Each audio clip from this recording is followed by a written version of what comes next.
bantu Pak, kasihan di tamunya Pak. Bantu. Jembatan penghubung dermaga di Pelabuhan Banjarniuh, Nusa Penida ambruk hingga menyebabkan puluhan wisatawan tercebur ke laut.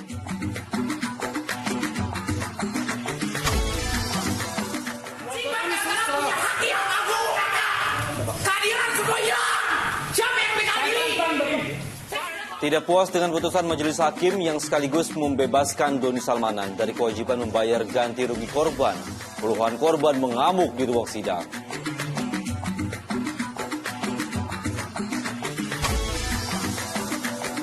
Diduga terlibat kasus suap alokasi dana hibah APBD Jawa Timur, Wakil Ketua DPRD serta 3 orang lainnya ditangkap KPK.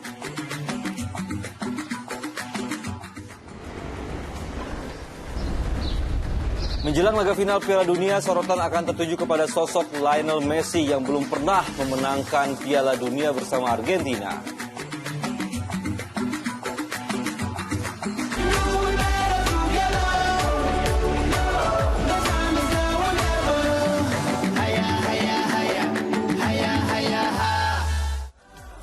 Halo, selamat pagi. Senang saya Dani Maulana menemani Anda dalam Fokus Pagi hari ini, edisi hari Jumat 16 Desember 2022.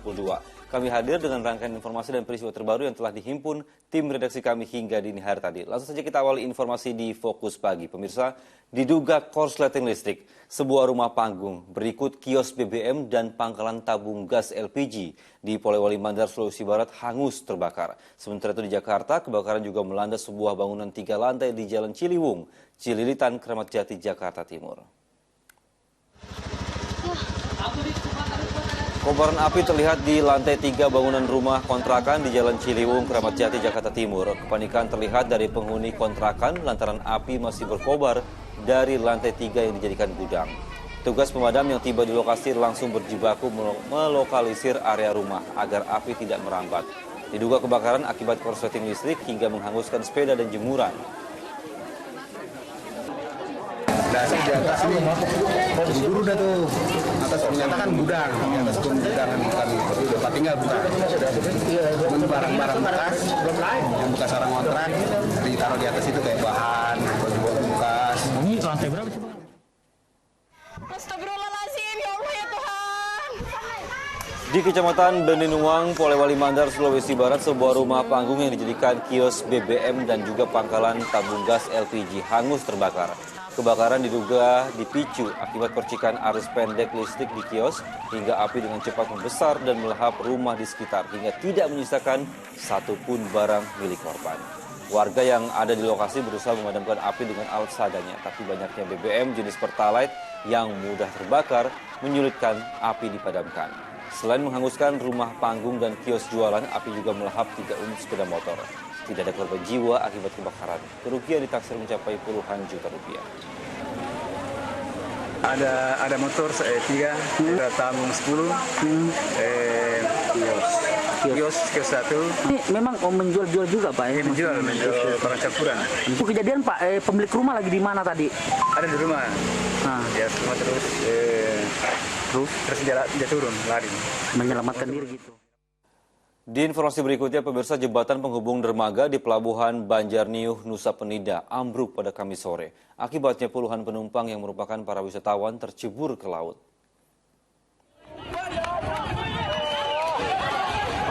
Bantu Pak, kasihan di tamunya Pak. Bantu.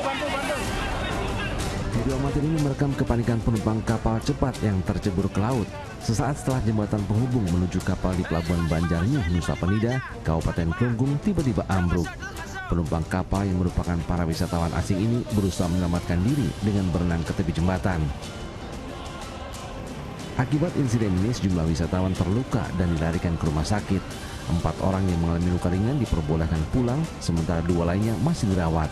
Jadi yang sisa masih dirawat sampai ke sekarang ini? Ada 2 orang. 2 orang. Masih mau di ronsen sih, cuman kayaknya sih nggak ada yang membahayakan nyawa gitu, enggak sih. Lukanya di bagian mana? Di bagian tangannya. Ambruknya jembatan penghubung ini diduga akibat kelebihan beban. Saat kejadian diperkirakan sebanyak 35 orang antre berdiri di atas jembatan untuk memasuki kapal cepat tujuan Pelabuhan Sanur dan Pasar. Arianto Hutapea melaporkan dari Kabupaten Klungkung, Bali. Diterjang banjir lahar Gunung Semeru, jembatan Limpas di Lumajang, Jawa Timur ambrol. Sementara itu letusan sekunder dari material vulkanik Gunung Semeru yang kembali terjadi membuat warga dilarang mendekati sungai yang teraliri banjir lahar. Banjir lahar disertai letusan sekunder material vulkanik Gunung Semeru kembali terjadi di Lumajang, Jawa Timur, Kamis siang. Terlihat tebaran abu vulkanik mengepul dari aliran Sungai Regoyo. Aliran lahar itu menghantam jembatan di Dusun Sumber Kajar, Desa Jugosari, Kecamatan Candipuro, Lumajang, hingga ambruk. Karena ketiadaan jembatan, warga kesulitan untuk beraktivitas. Dari yang kemarin saya pulang tidak bisa, rumah saya di Berantem. Oke. Saya menginap di Sumber Kajar. Aliran banjir lahar dingin juga terlihat di Sungai Curah Koboan, Desa Supit Urang, Kecamatan Pronojiwo. Letusan sekunder dari material vulkanik juga terjadi di Sungai Curah. Letusan sekunder itu menyebabkan banjir lahar dingin. Warga yang tinggal di sekitar Sungai Besuk Lanang di Dusun Curah Koboan dan Kalirgoyo di Desa Sumberwulu, Kecamatan Candipuro, diminta waspada. Tetap untuk masyarakat di seputaran Curah Koboan, Kalilanang,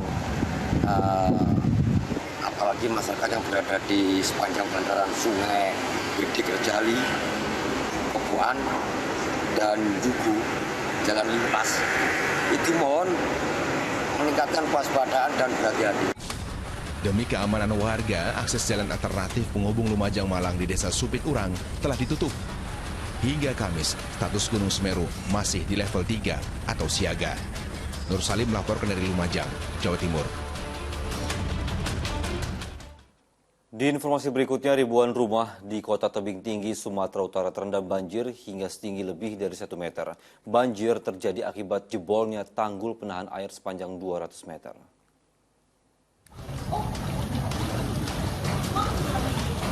Banjir yang melanda 5 kecamatan di Tebing Tinggi membuat warga sulit beraktivitas.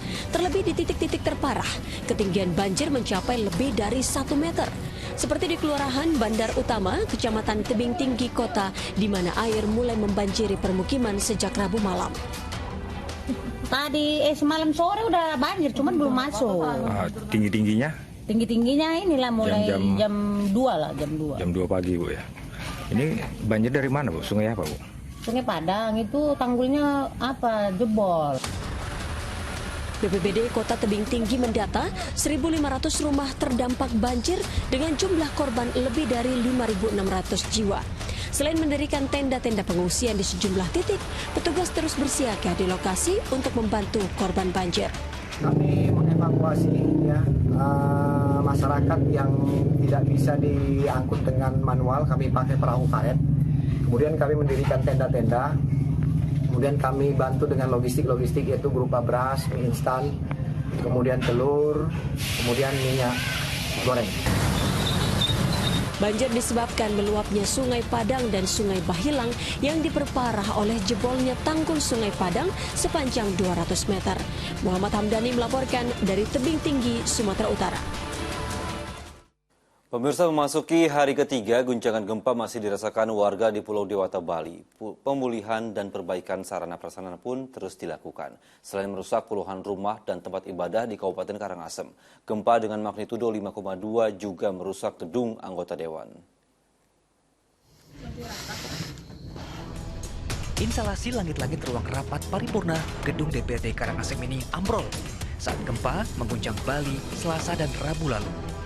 Sambil menunggu perbaikan, kegiatan rapat paripurna dilaksanakan di ruangan lainnya. Ini di mana plafonnya jebol ya, termasuk juga ada beberapa dinding tembok di beberapa bagian, termasuk di lantai 1, 2, dan 3, dan juga ada beberapa ornamen yang berjatuhan. Sejak Selasa hingga hari Kamis ini, total sudah terjadi lebih dari 86 kali guncangan, termasuk pada pukul 6 Kamis pagi. Waspada, tetapi tidak usah panik, tidak usah ketakutan berlebihan. Tapi yang pasti jika terjadi gempa kuat, masyarakat pesisir sebaiknya segera menjauh dari pantai. Kita tidak tahu apakah gempa yang terjadi itu berpotensi tsunami atau tidak. Tapi yang pasti sumber ini dekat dengan pantai sehingga yang bisa dilakukan untuk antisipasi tsunami adalah segera menjauh dari pantai begitu merasakan gempa kuat di pesisir Karangasem. Meski berpusat di Kabupaten Karangasem, gempa turut dirasakan hampir di seluruh Pulau Dewata, yakni di 8 wilayah kabupaten kota. Guncangan terbesar terjadi pada Selasa sore dengan magnitudo 5,2. Hanya rumah-rumah warga kami yang atapnya roboh, kemudian juga ada pura-pura yang banyak, termasuk ada di wilayah desa adat kami, ada pura Gerombong namanya, itu roboh. Total terdapat 24 bangunan yang rusak, terutama di Kecamatan Kubu, Karangasem. Meski demikian, warga tetap bersyukur bencana gempa tidak menyebabkan jatuhnya korban jiwa. Arianto Hutapea melaporkan dari Karangasem, Bali. Pemirsa, puluhan rumah di Madiun, Jawa Timur rusak diterjang angin kencang saat hujan deras turun. Satu warga dilaporkan terluka karena tertimpa reruntuhan rumah saat melindungi anaknya. Sekitar 10 rumah warga di Desa Sidomulyo, Sawahan, Madiun rusak diterjang angin. Selain atap, beberapa tembok rumah juga retak akibat tertimpa pohon. Sejumlah warga dibantu anggota TNI Polri dan BPBD bahu-membahu membenahi atap rumah yang rusak. Saat kejadian, seorang warga dilaporkan terluka akibat tertimpa asbes yang runtuh saat ia berusaha melindungi anaknya. Di informasi berikutnya, fenomena hujan es terjadi di 3 desa di lereng pegunungan Muria, Pati, Jawa Tengah. Sebelum terjadi hujan es, wilayah 3 desa didahului dengan turunnya hujan deras disertai dengan angin yang kencang. Hujan es, Lur. Miris. Fenomena hujan es terjadi di lereng pegunungan Muria sebelah timur Pati, Jawa Tengah. Ada 3 desa di Kecamatan Gembong yang mengalami fenomena hujan es ini. Dari video amatir terlihat hujan es sebesar butir lereng yang sempat menghebohkan warga. Fenomena hujan es dirasakan warga selama sekitar hampir 30 menit. Sebelum terjadi hujan es, hujan turun sangat deras disertai dengan angin kencang. Sebelum hujan es tadi ada hujan air yang cukup deras, tapi kemudian selang 15 menit kemudian ada hujan es. Tapi pengguna jalan itu juga sempat berteduh karena esnya yang cukup besar, mereka khawatir ketika terkena es itu. Dari informasi yang didapat, belum ada laporan korban atau kerusakan rumah akibat fenomena hujan es ini. Taufan Yuda melaporkan dari Pati, Jawa Tengah. Dari peristiwa lainnya, pemirsa, seorang petani di Ngawi, Jawa Timur tewas di dalam sumur sedalam 5 meter. Dugaan sementara korban tewas akibat menghirup gas beracun saat membenahi mesin pompa air. Kabar tewasnya Sugianto, 34 tahun, di dalam sumur membuat masyarakat Kecamatan Widodaren, Kabupaten Ngawi langsung ke lokasi kejadian di area persawahan Desa Kayu Terjo Kamis siang. Dalam dan sempitnya lubang sumur membuat tak satupun warga yang berani melakukan pertolongan. Apalagi ada dugaan korban tewas akibat gas beracun di dalam sumur. Kata tadi temannya ada yang kerjanya kan 2 tuh, temannya ada 2 orang gitu. Katanya ada gasnya gitu, terus nggak ada yang berani evakuasi. Jadi rekannya mencari pertolongan gitu ya. Teriak-teriak. Aparat kepolisian dan tim SAR pun yang mendapat laporan warga diterjunkan untuk evakuasi korban. Penggunaan blower untuk penyedotan udara dilakukan agar memudahkan proses evakuasi. Berselang 30 menit tubuh korban berhasil diangkat dari dasar sumur.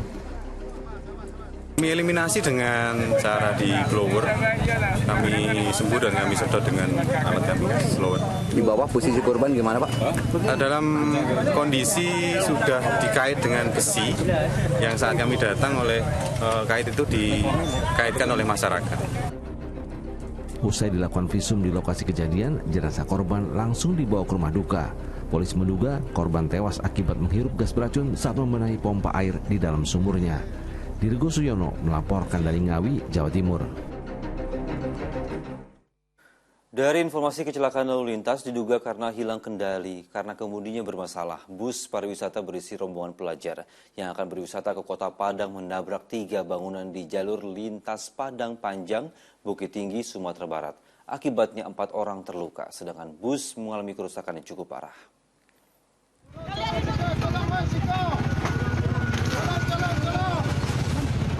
Inilah detik-detik usai bus pariwisata kecelakaan di jalur lintas Padang Panjang Bukit Tinggi, daerah Kota Baru, Tanah Datar, Sumatera Barat, Kamis pagi. Akibatnya 3 rumah rusak dan 3 orang pejalan kaki terluka tertabrak bus. Bahkan 1 di antaranya sempat terjepit. Evakuasi korban. 1 kernet bus dan 3 warga yang terluka dibawa ke Rumah Sakit Yarsi Padang Panjang. Sementara sopir dan seluruh penumpangnya yang selamat langsung dievakuasi.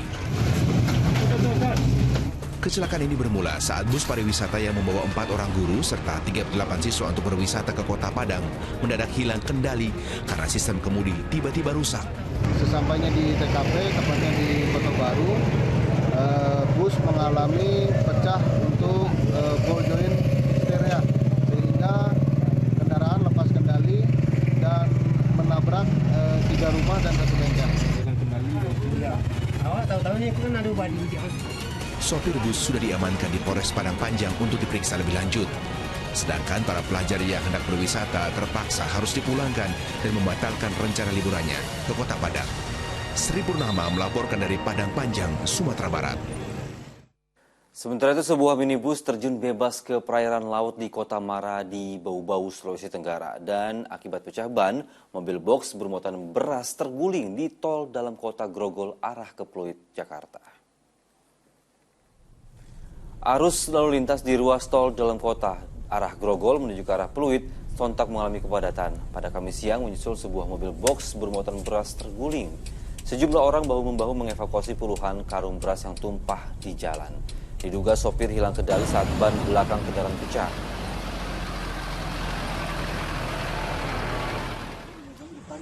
Sementara itu di kota Bau-Bau, Sulawesi Tenggara, minibus yang tidak diketahui pengemudinya terjun bebas ke laut di pantai Kota Mara. Sebagian badan kendaraan tampak terapung, seperti dalam rekaman video amatir warga. Polisi masih menyelidiki penyebab pasti kejadian, menyusul tidak ditemukannya sopir ataupun penumpang di dalam mobil nahas itu.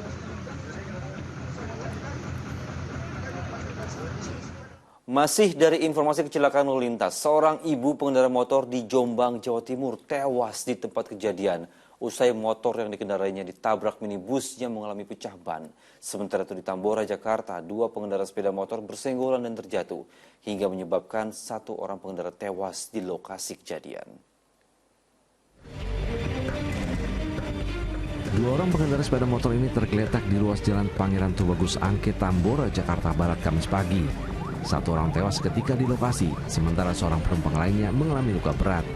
Menurut saksi mata, kedua korban yang tengah mengendarai sepeda motor melaju kencang bersenggolan saat mendahului sepeda motor lain. Nah, sepeda motor kedua korban tiba-tiba terjatuh di aspal jalan. Petugas kepolisian yang tiba di lokasi langsung melakukan olah TKP serta mengevakuasi korban ke rumah sakit. Ada sebuah motor, 2 ayam.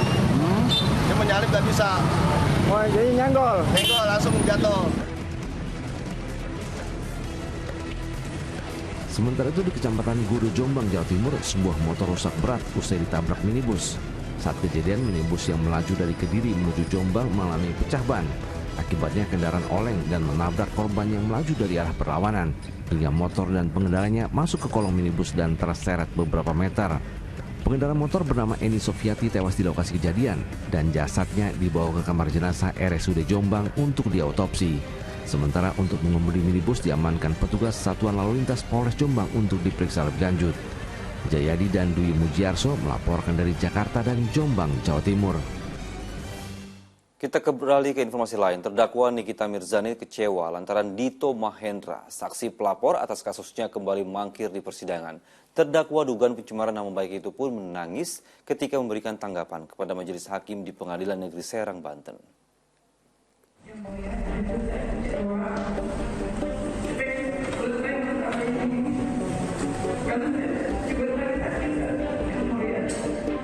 Terdakwa kasus dugaan pencemaran nama baik Nikita Mirzani menangis saat memberikan tanggapan di hadapan majelis hakim di Pengadilan Negeri Serang, Banten. Dalam sidang lanjutan ini, terdakwa kesal dan kecewa dengan mangkirnya saksi pelapor Dito Mahendra.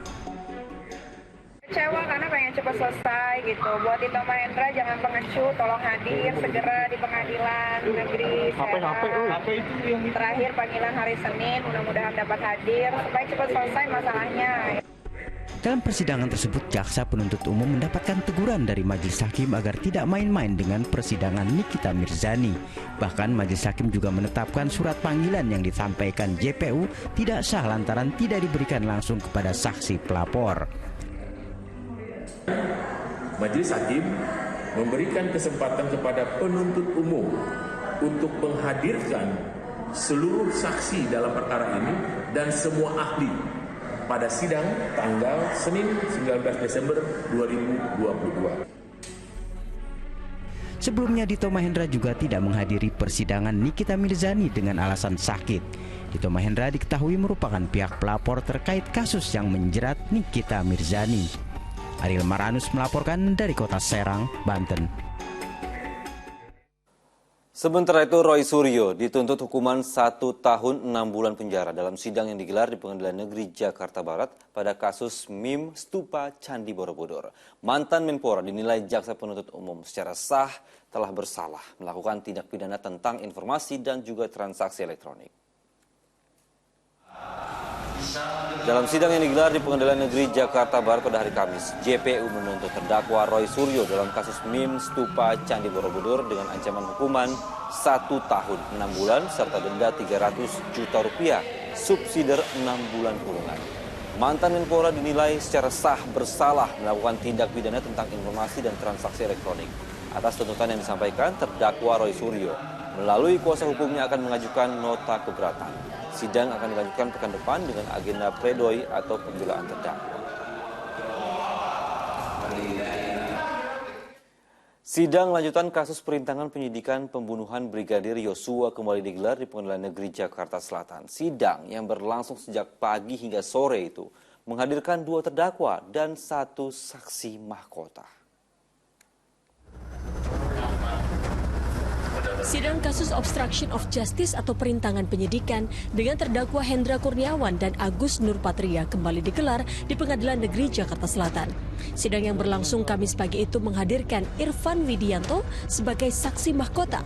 Hakim sempat dibuat kesal dengan keterangan Irfan yang juga mengaku bahwa salah satu ponsel miliknya hilang sama seperti saksi lain. Padahal ponsel tersebut digunakan untuk berkomunikasi dengan Afung, teknisi yang membantu mengganti CCTV di kediaman Sambo kawasan Duren 3. Sudah biasa dilakukan. Ya, sudah biasa dilakukan, tentunya bukan kali ini persoalan-persoalan begini muncul. Peristiwa-peristiwa ini. Ada peristiwa-peristiwa sebelumnya dengan peristiwa kejadian yang sama seperti ini. Saudara yang paling tahu itu. Siapa yang mulia? Selain itu, kepada jaksa penuntut umum, Irfan mengaku jika dirinya diminta oleh terdakwa Agus untuk mengambil DVR CCTV di Gapura Duren 3. Namun pernyataan tersebut dibantah oleh terdakwa. Yang pertama saya sampaikan di sini dan saya bantah, saya luruskan bahwa saya tidak pernah memerintahkan saksi untuk mengganti DVR. Saat itu saya hanya memerintahkan cek dan amankan. Itu yang pertama. Yang kedua, setelah saksi selesai melakukan kegiatan, saya ingat betul saksi lapor ke saya. Izin komandan, izin bang, perintah sudah saya laksanakan. Petunjuk saya terakhir adalah, Van, tolong kamu koordinasi sama Kasat Reskrim. Sidang akhirnya diskors Kamis sore dan rencananya akan dilanjutkan Kamis depan dengan terdakwa Hendra Kurniawan. Tim Liputan Indosiar melaporkan. Puluhan korban mengamuk di ruang sidang setelah tidak puas dengan vonis majelis hakim yang membebaskan Doni Salmanan dari kewajiban membayar ganti rugi korban. Fokus Pagi segera kembali.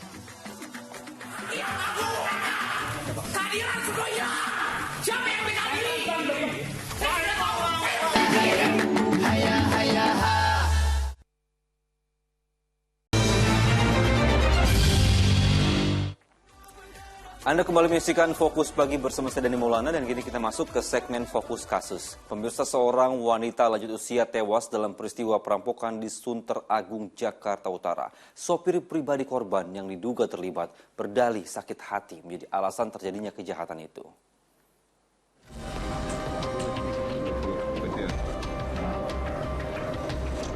Penyidik Polsek Metro Tanjung Priok hingga Kamis siang masih memeriksa sopir yang diduga merampok dan membunuh majikannya.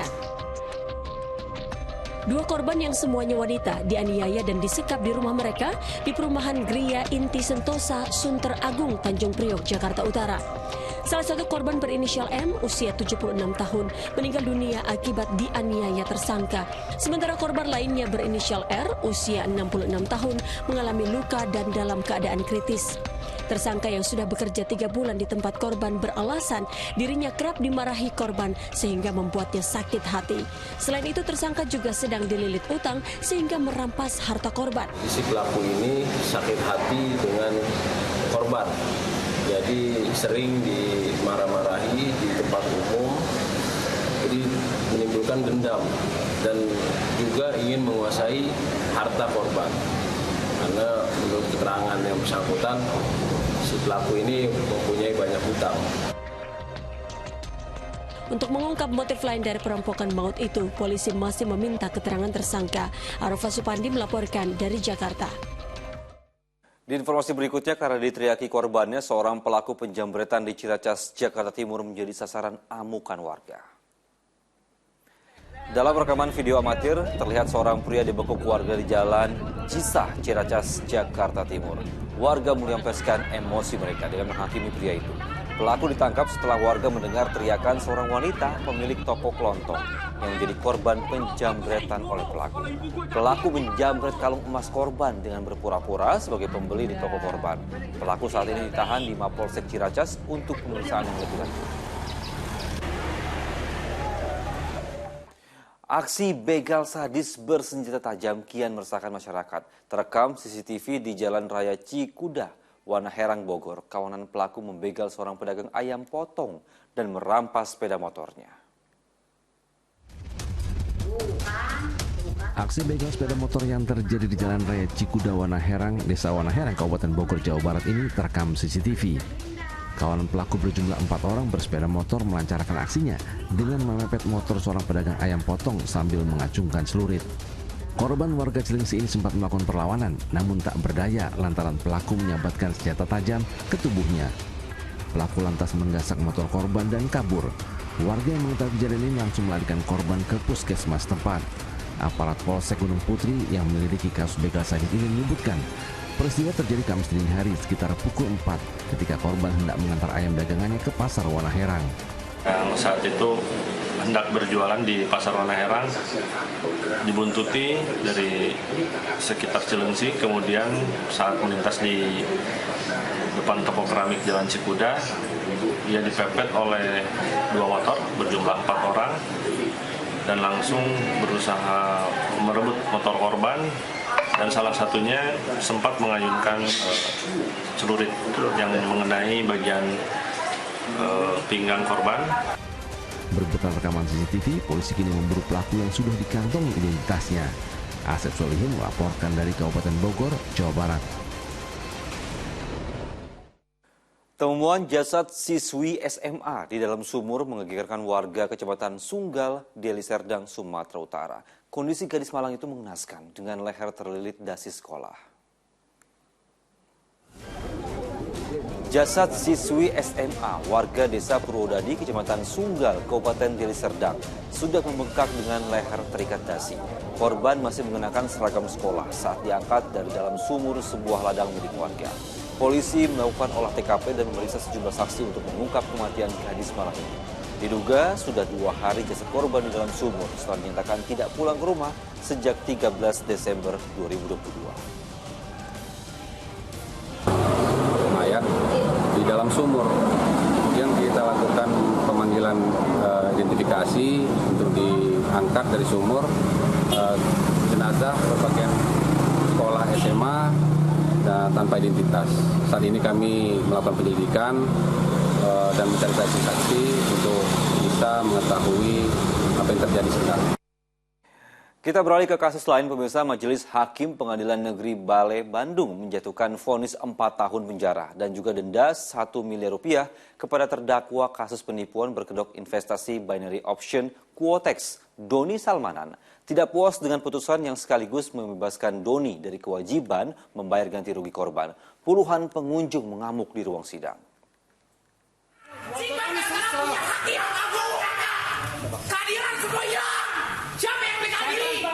Puluhan korban aplikasi binary option Quotex mengamuk begitu mendengar vonis yang dijatuhkan majelis hakim terhadap Doni Salmanan Kamis siang.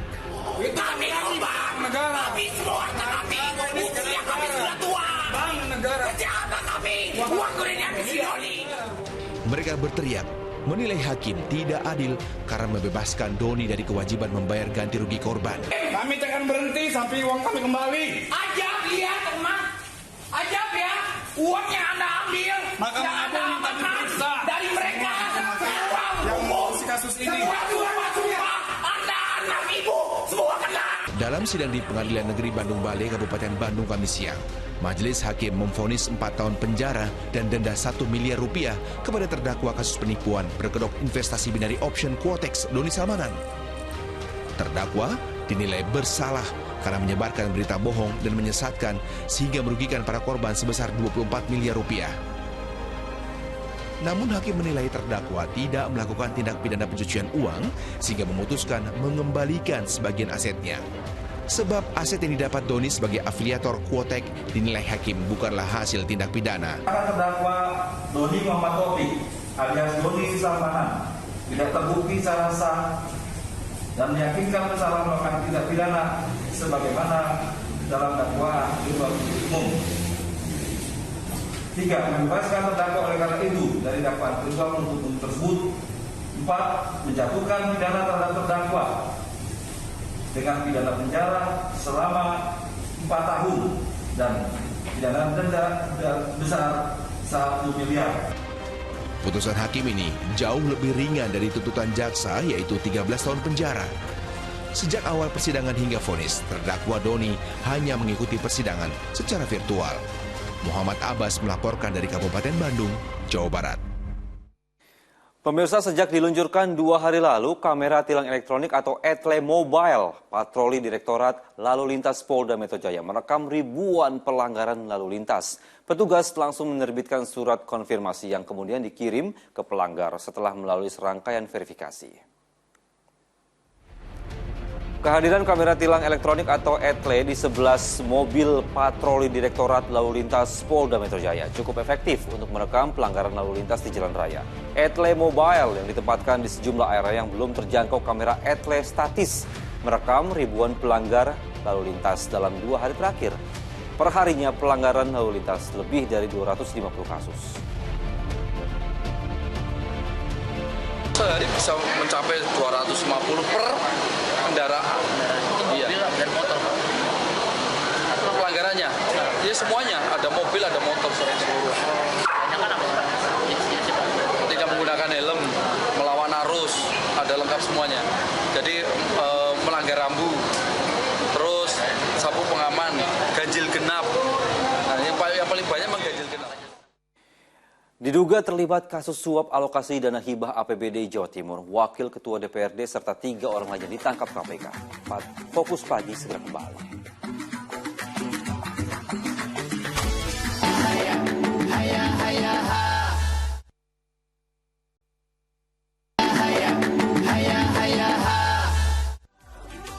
Anda kembali menyaksikan Fokus Pagi bersama saya Dani Maulana. Pemirsa, Kejaksaan Agung menyita 127 bidang tanah milik Beni Cokro Saputro, terpidana kasus korupsi penyimpangan dana investasi PT Asuransi Jiwasraya di Muara Gembong, Bekasi, Jawa Barat. Penyitaan dilakukan untuk menutupi hukuman tambahan uang pengganti sebesar 16 triliun rupiah yang dibebankan kepada terpidana.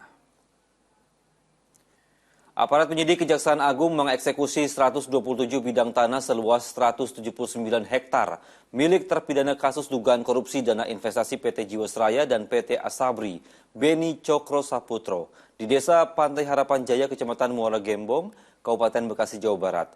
Sita eksekusi aset tanah dilakukan untuk menutupi hukuman tambahan penggantian kerugian negara sebesar 16 triliun rupiah yang dibebankan kepada Beni Cokro dan Heru Hidayat dalam kasus korupsi dana investasi PT Asuransi Jiwasraya. Sebelumnya, Majelis Hakim Pengadilan Tindak Pidana Korupsi Jakarta menjatuhkan vonis hukuman seumur hidup terhadap terdakwa Beni Cokro Saputro dan Heru Hidayat dalam kasus dugaan korupsi penyimpangan dana investasi PT Asuransi Jiwasraya.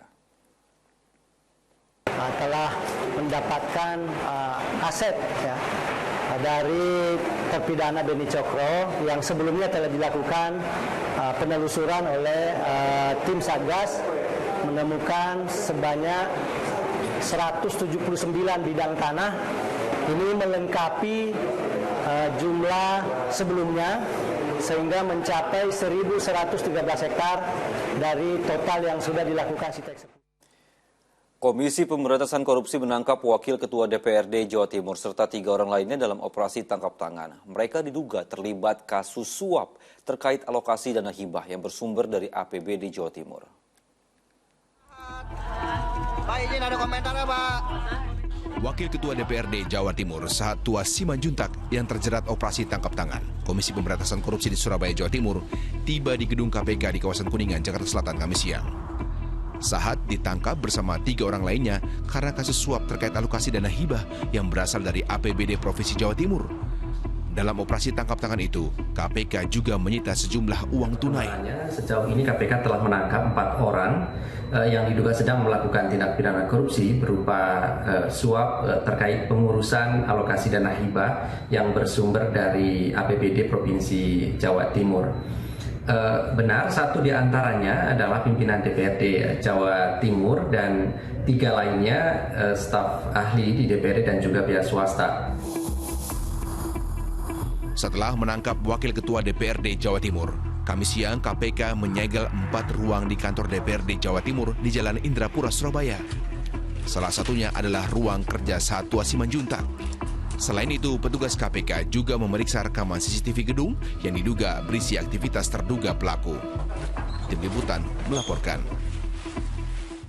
Dalam perkembangan terakhir pada Jumat dini hari tadi, Komisi Pemberantasan Korupsi menetapkan Wakil Ketua DPRD Jawa Timur sebagai tersangka kasus dugaan suap pengurusan alokasi dana hibah yang bersumber dari APBD Jatim. Politikus Partai Golkar ditetapkan sebagai tersangka bersama 3 orang lainnya. Setelah melakukan serangkaian pemeriksaan sepanjang hari Kamis, KPK menetapkan Wakil Ketua DPRD Jawa Timur Sahat Tua Simanjuntak ditetapkan sebagai tersangka. Selain politikus Partai Golkar itu, KPK juga menetapkan 3 tersangka lain masing-masing staf ahli Sahat Tua, Kepala Desa Jelgung, Kabupaten Sampang, dan Korlap Kelompok Masyarakat. Dalam keterangannya kepada awak media pada Jumat dini hari, KPK menjelaskan modus dan peran para tersangka dalam dugaan suap dana hibah ke kelompok masyarakat atau POKMAS dari APBD Jawa Timur. Untuk kepentingan penyidikan lebih lanjut, keempat tersangka akan ditahan selama 20 hari pertama di rutan KPK. Barang bukti yang disita uang tunai sekitar 1 miliar rupiah. Karena konstruksi perkara diduga telah terjadi, yaitu untuk tahun anggaran 2020 dan tahun anggaran 2021 dalam APBD pemerintah Provinsi Jawa Timur merealisasikan dana belanja hibah dengan jumlah seluruhnya sekitar 7,8 triliun kepada badan, lembaga, organisasi masyarakat yang ada di pemerintah Provinsi Jawa Timur. Distribusi penyalurannya antara lain melalui kelompok masyarakat untuk proyek infrastruktur hingga sampai tingkat pedesaan.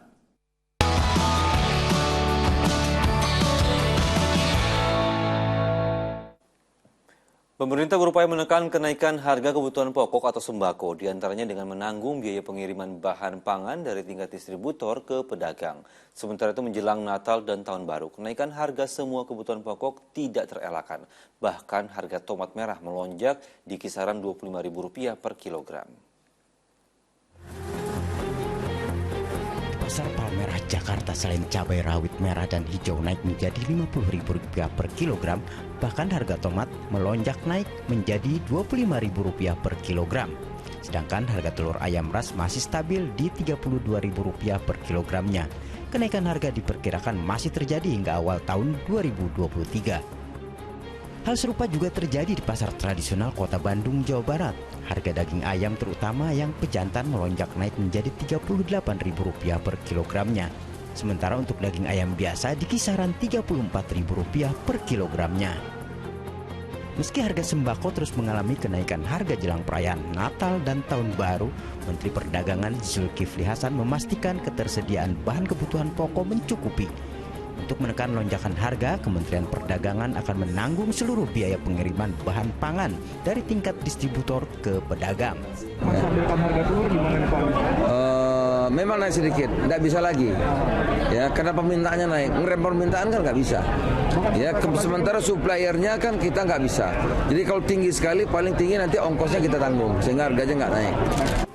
Sementara untuk komoditi beras, pemerintah melalui Bulog tengah melakukan upaya impor sebesar 200 hingga 300 ribu ton dari Afrika Selatan yang diperkirakan tiba di tanah air pada awal Januari 2023. Tim Liputan melaporkan.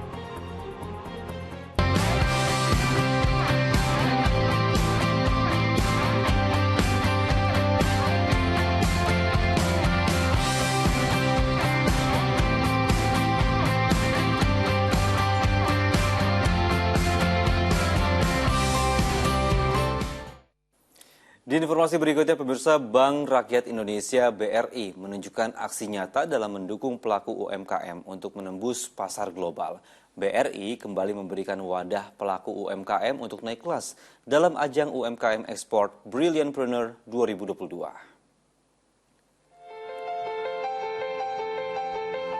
UMKM Ekspor Brilliantpreneur berlangsung 14 hingga 18 Desember di JCC Senayan, Jakarta. Ajang pameran bagi UMKM kali ini merupakan tahun keempat setelah digelar pada 2019 lalu. Sedikitnya ada 750 pelaku UMKM yang memasarkan produknya mulai dari makanan dan minuman, fashion, hingga pernak-pernik. Sesuai komitmen, BRI gencarkan ajang pameran bagi UMKM. Selain untuk membuka lapangan pekerjaan seluas-luasnya, juga membantu para pelaku UMKM untuk menembus pasar internasional. Data terkini menyebutkan UMKM mampu menyerap 97% tenaga kerja di Indonesia. Ya, oleh karena itu kita komit untuk terus menumbuh kembangkan UMKM karena sesuai dengan fokusnya BRI memang fokus ke sana. Maka kemudian UMKM ekspor ini kita desain supaya kapasitas ya, UMKM kita bisa terpakai lebih maksimal lagi sehingga tidak hanya menjual produk berupa barang dan jasanya di dalam negeri tetapi juga bisa menjangkau pasaran ekspor. BRI mengantarkan UMKM Indonesia melenggang ke pasar dunia. Betul-betul fokus menggarap, mendampingi, mengkurasi UMKM yang punya potensi, produknya sudah punya potensi cukup besar dan juga permintaan dunianya ada. Bahkan langkah kolaboratif BRI UMKM selaras dengan gerakan Bangga Buatan Indonesia. Menyelenggarakan UMKM Export Brilliantpreneur 2022 dan ini selaras dengan gerakan nasional Bangga Buatan Indonesia dan yang baru diluncurkan oleh Bu Loto juga adalah gerakan Bangga Berwisata di Indonesia. BRI menargetkan total transaksi pada Expo UMKM tahun ini senilai 15 miliar rupiah, sementara target ekspor sebesar 1,1 triliun rupiah. Menariknya, baru seminggu saja capaian nilai dari kontrak ekspor sudah menyentuh 76 juta dolar Amerika Serikat atau senilai 1,2 triliun rupiah. Ramaditya Domas dan Dedi Effendi melaporkan dari Jakarta. Kita beralih ke informasi lain, pemirsa. Ratusan warga di Lumajang, Jawa Timur rela berdesakan hingga terjatuh saat prosesi grebek gunungan di acara perayaan Hari Jadi Kota Lumajang. Pada kegiatan syukuran dan doa juga menampilkan kesenian tari kolosal, topeng Kaliwungu, dan juga jaran kecak.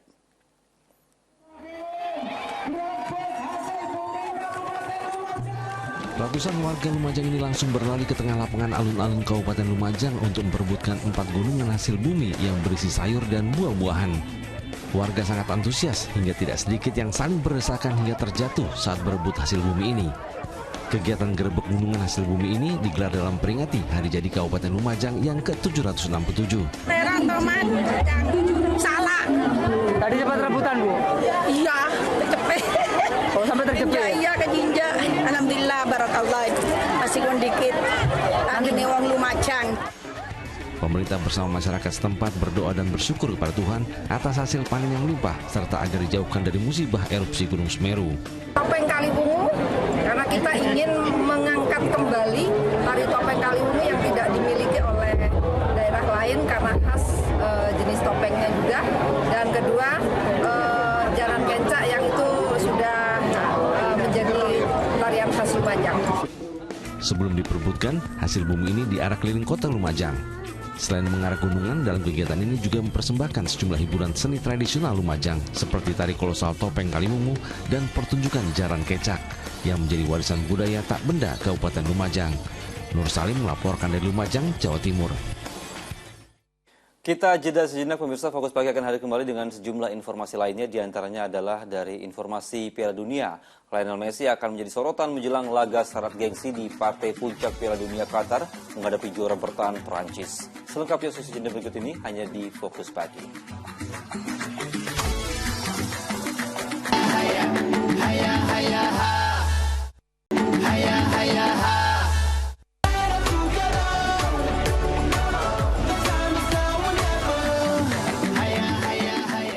Dipersembahkan oleh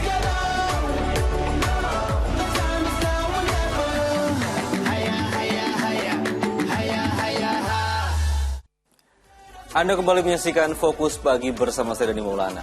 Pemirsa, Argentina akan menghadapi Prancis di final Piala Dunia 2022 Qatar. Gelar juara akan terasa spesial bagi Lionel Messi sebagai penutup karir manis bersama tim Tango. Duel tak kalah sengit juga terjadi di perebutan tempat ketiga antara Kroasia melawan tim kejutan Maroko. Laga syarat gengsi akan tersaji di partai final Piala Dunia 2022 antara Argentina kontra Prancis di Lusail Iconic Stadium Minggu malam. Pertandingan ini menjadi sangat spesial bagi Argentina dan Prancis karena kedua tim mengincar gelar juara dunia ketiga. La Albiceleste sebelumnya menjadi kampiun di edisi 1978 dan 1986. Sementara Le Bleu juara Piala Dunia 1998 dan 2018. Sorotan akan tertuju pada sosok Lionel Messi. Peraih 7 gelar Ballon d'Or ini telah meraih banyak trofi bergengsi, namun belum pernah memenangkan Piala Dunia bersama Argentina. Final Piala Dunia 2022 adalah kesempatan emas bagi La Pulga untuk melengkapi prestasinya. Apalagi Piala Dunia kali ini diprediksi jadi yang terakhir bagi pemain berusia 35 tahun tersebut. Di sisi lain, Prancis bukanlah lawan sembarangan. Tak membawa 12 pemain yang menjuarai Piala Dunia 2018, nyatanya tim ayam jantan tetaplah berbahaya. Lini serang Le Bleu jadi salah satu yang terproduktif dengan mencetak 13 gol sepanjang turnamen. 9 diantaranya dihasilkan 2 pemain kunci, Kylian Mbappe dan Olivier Giroud. Gelar Piala Dunia 2022 akan membuat Prancis jadi tim ketiga yang berhasil meraih juara secara beruntun setelah Italia di edisi 1934 dan 1938 serta Brazil di Piala Dunia 1958 dan 1962. Laga tak kalah sengit juga akan terjadi di perebutan tempat ketiga antara Kroasia lawan Maroko. Meski gagal mengulangi capaian di tahun 2018 dengan menjadi finalis, namun Fatreni membuat kejutan di Piala Dunia kali ini setelah menundukkan salah satu tim unggulan, Brazil. Sedangkan sang lawan Maroko membuat kejutan usai menumbangkan beberapa unggulan seperti Spanyol dan Portugal. Tak melangkah ke partai final bukanlah suatu kegagalan bagi Maroko, karena sejarah baru bisa diukir tim Singa Atlas di laga ini sebagai negara Afrika pertama yang meraih tempat ketiga di ajang Piala Dunia.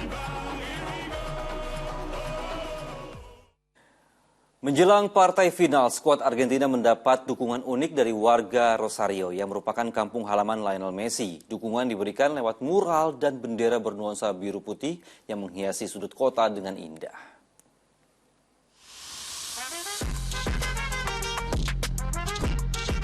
Jelang laga final Piala Dunia 2022 antara Argentina kontra Prancis, kawasan kota Rosario yang menjadi kampung halaman Lionel Messi sangat meriah dengan pernak-pernik dukungan untuk tim Tango. Kota yang terletak 300 km di utara Buenos Aires itu dipenuhi mural Messi, terutama di La Bajada, lingkungan kelas menengah tempat Messi dibesarkan.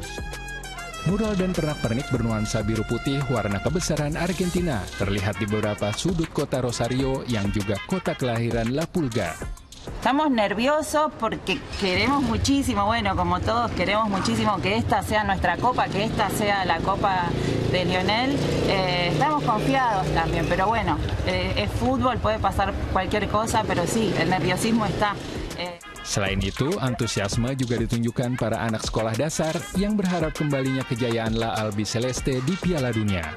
Argentina akan menghadapi Prancis di partai puncak Piala Dunia 2022 Minggu malam.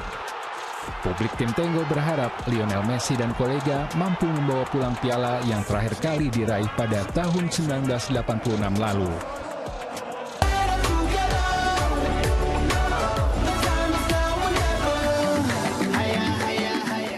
Dipersembahkan oleh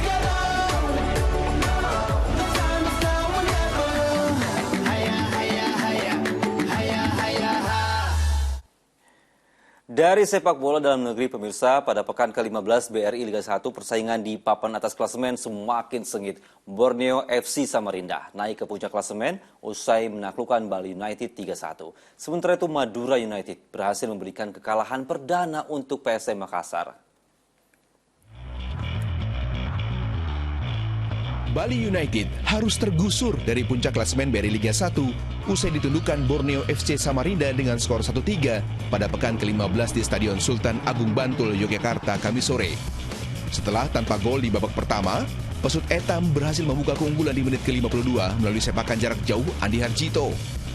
4 menit berselang, Lerby Eliandri mencetak gol bagi Sardado Tridatu setelah memanfaatkan bola liar di depan gawang Borneo.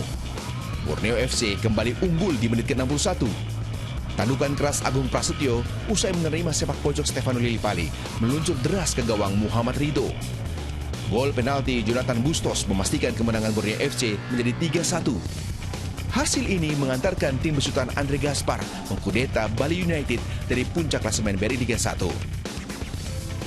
Sementara dari laga lain, Madura United meramaikan persaingan di papan atas usai menundukkan PSM Makassar 1-0 di Stadion Maguwo Harjo, Sleman, Yogyakarta, Kamis malam. Akselerasi Ronaldo Kuateh yang mengirim umpan kepada Lulinya jelang akhir babak pertama berbuah gol kemenangan bagi Madura United. Skor 1-0 mengantarkan Madura United ke posisi 3 klasemen sekaligus memberi kekalahan perdana untuk PSM Makassar. Komite Wasit PSSI terus melakukan evaluasi kinerja wasit yang memimpin pertandingan di ajang BRI Liga 1. Sementara itu, dalam laga lanjutan BRI Liga 1, PSIS bertekad melanjutkan lajur positif saat melawan PSS Sleman petang nanti. Persiapan terus dilakukan pemain PSIS Semarang jelang laga melawan PSS Sleman dalam laga lanjutan BRI Liga 1 Jumat petang.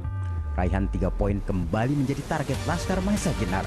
Apalagi moral pemain PSIS tengah meningkat usai membungkam Persija pada laga sebelumnya.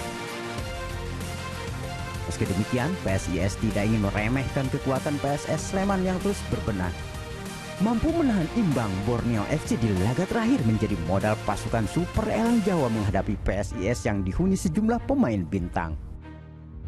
Memang ya, semuanya pemain punya kualitas yang sama, cuman Marukawa mungkin punya kelebihan yang lebih. Tapi saya pikir bukan hanya 1-2 pemain yang bermain bagus, saya pikir Semarang semuanya mempunyai kualitas yang individu yang bagus. Sementara itu, Komite Wasit PSSI terus melakukan evaluasi kinerja wasit yang memimpin pertandingan di ajang BRI Liga 1. Kali ini sedikitnya ada 8 wasit yang dievaluasi karena dinilai mengeluarkan keputusan kontroversi saat memimpin laga. Ya, tetap biasanya. Kalau kita teliti nanti karena dia ketidakmampuan, ya parkiro dulu kamu. 8 week, 10 week parkiro jangan mimpin lagi. Karena itu awinya yang salah yang angkat itu. Kalau tidak salah ya videonya. Termasuk nanti ini kita lanjutkan jam 3 nanti yang lain-lainnya Persibaya protes terus ada lagi Tira Persikabo ya. Ada kabar itu ada, kita akan lanjutkan terus. Dari beberapa pertandingan yang telah digelar, kinerja wasit mendapat sorotan dan protes dari klub. Salah satunya Persebaya Surabaya. Tim Bajul Ijo merasa dirugikan dengan keputusan wasit di 2 pertandingan terakhirnya seperti saat Persik Kediri. Kubu Persebaya menilai ada pelanggaran yang layak mendapat penalti. Tim Liputan melaporkan. Kita beralih ke informasi lain, pemirsa. Yayasan Pundi Amal Peduli Kasih SCTV Indosiar menyalurkan bantuan berupa instalasi air siap saji untuk Masjid Baitul Izzah di Tangerang, Banten dan juga Pondok Pesantren Muhammadiyah Ki Bagus Hadikusumo di Bogor, Jawa Barat. Nantinya seluruh jemaah dan warga yang membutuhkan dapat mengambil air dan mengonsumsinya secara gratis.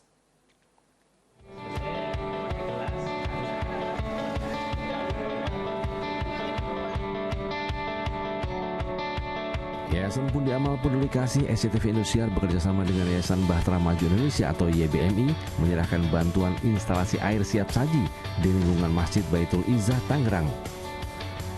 Para pengurus mendapatkan tutorial mengoperasikan instalasi air, mulai dari pembersihan galon hingga mengisi dengan air siap saji. Pengurus masjid dan pondok pesantren menyambut baik dan menyampaikan ucapan terima kasih atas bantuan instalasi air bersih yang berkapasitas 100 galon ini. Mudah-mudahan apa yang sudah dilakukan oleh Bapak dan Ibu di Yayasan Peduli Amal Peduli Kasih SCTV dan Indosiar menjadikan ini lebih bermakna lagi bagi kita, bukan saja semangat dalam usahanya, nanti semangat juga dalam ibadahnya di sini. Alhamdulillah, mudah-mudahan ini selalu manfaat maslahat dan para penyumbang, donatur, dan semua yang terlibat suksesnya kegiatan ini mudah-mudahan selalu diberkahi oleh Allah menjadi amal jariah. Bantuan instalasi air siap saji ini diberikan kepada Masjid Baitul Izzah Tangerang, Banten dan Pesantren Muhammadiyah Ki Bagus Hadikusumo di Bogor, Jawa Barat untuk memenuhi kebutuhan air para jemaah masjid, santri, dan masyarakat sekitar. Taufik Saleh melaporkan dari Tangerang, Banten. Usai sudah fokus pagi hari ini, tetap kencangkan protokol kesehatan. Dan juga untuk Anda pemirsa Indosiar, khususnya wilayah Bandung, Semarang, Yogyakarta, Surakarta, dan Batam. Mulai Jumat 2 Desember, siaran TV analog Indosiar sudah dihentikan. Cari ulang siaran TV digital Indosiar dengan frekuensi baru. Di Bandung 29 UHF. Di Semarang 33 UHF, Yogyakarta dan Surakarta 32 UHF. Batam 42 UHF. Untuk tetap bisa menyaksikan program-program kesayangan Anda di Indosiar. Indosiar siap digital. Dan pemirsa, usai fokus pagi jangan lewatkan untuk menyaksikan program Pintu Berkah. Mewakili tim redaksi dan kerabat kerja yang bertugas, saya Dani Maulana pamit undur diri. Selamat pagi, selamat beraktivitas, jaga kesehatan selalu, dan sampai jumpa.